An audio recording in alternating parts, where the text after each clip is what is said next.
Okay, I'll just show you how to set the sat-nav in this 2016 Citroen C4 Grand Picasso.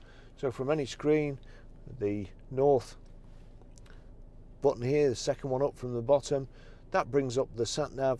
Then you've got menu at the bottom, so we click on menu, enter address, my destinations, points of interest and search, guidance criteria and settings, enter address.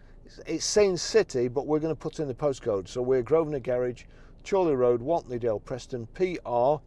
Now we need to go to numbers, and numbers aren't, it's not that clear really, but down here at the bottom you've got naught and then a hashtag. You press on naught and the hashtag and it brings up the numbers menu. So we're PR5 4. Now we need to go back to letters, so we press the A to Z again there, J, S.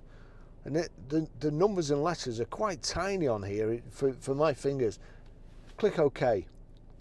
It's asking me for a number. There's no number at Grosvenor Garage, so we'll just click OK again.